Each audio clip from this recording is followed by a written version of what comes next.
In today's episode, Manuel asks, "Hey Christopher, how do you think sales roles will be affected by GPT models, especially after they are trained on lead generation and sales data?" This is a good question. This is on the surface, an easy question to answer. Any place you use language, right? A large language model is going to have some usefulness any place in the sales process or the sales role that you use language.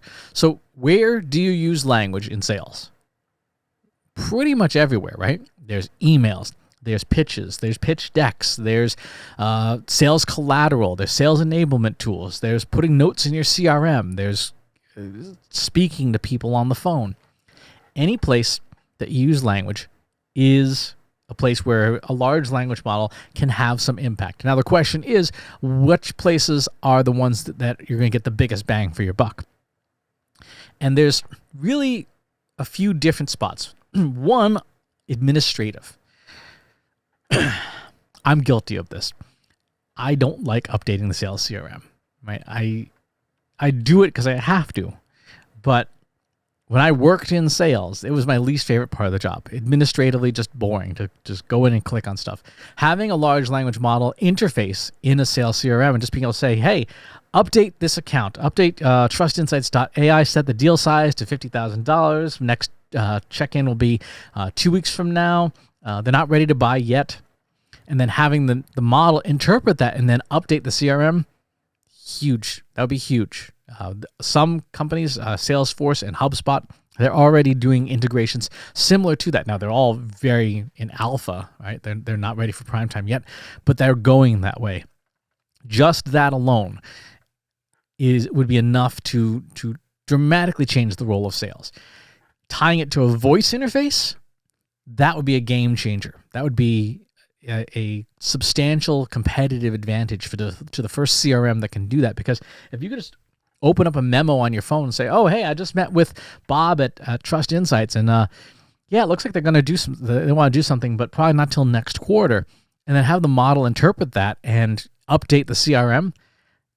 That salesperson, they could be driving from appointment to appointment. They could be on the phone. They could be working from home. But boy, they could save a lot of time by having natural language interfaces to their software. And sales managers would be like, this is fantastic. I can actually get my people to update the CRM now. Right, so that's a big one. The crafting of content to sales prospects. That's, again, a pretty easy one, particularly if there are language patterns and distributions that you understand work and don't work, right?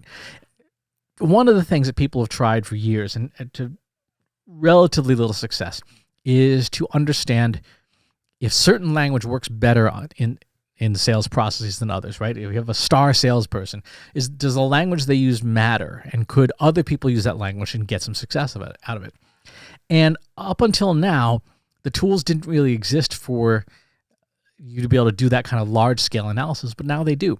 And so you might be able to come up with a writing style that resonates with people. One thing that I think would be particularly interesting to see is people creating language model interfaces that can interpret someone else's writing style and help you write similar to them. Because we all love hearing ourselves, right? I mean, yes, there are exceptions, but generally speaking, we feel more comfortable with people who sound like us, right? Who think like us. That's just human nature. And so if a tool can take an email from a one kind of personality and transmute it to another personality type, it might be better received, particularly in early communications. That might be a way to approach it. You can also do the personality analysis directly on the prospect. As you get communications from them, feed it to a large language model and say, hey, analyze this person's personality. Tell me about their extroversion. Tell me about their openness, and so on and so forth. And that personality analysis might be useful to you as a salesperson to say, okay, here's how maybe I want to approach this person. Maybe I don't want to go in all guns blazing and say, hey, have I got a deal for you? When that person, from a personality perspective, might not resonate with that. You might start off with something more tentative, like, so tell me what's going on. What are some of the things that are frustrating you right now? Right? There are some people who will resonate with that first pitch. There are some people who will resonate with that second pitch. Other people will be like, you're not my therapist. Just sell me the thing so I can get on with my day. So having large language models that can interpret language and see where people are is going to be critical.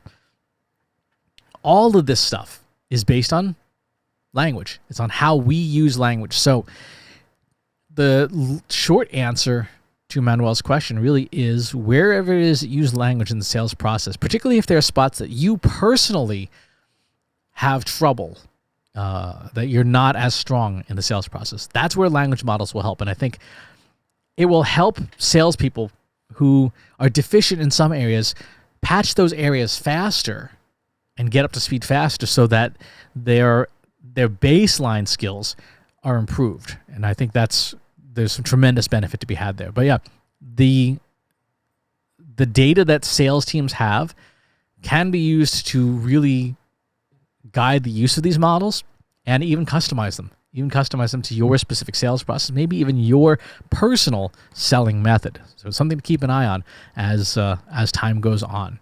Thanks for the question. Talk to you next time. If you like this video, go ahead and hit that subscribe button.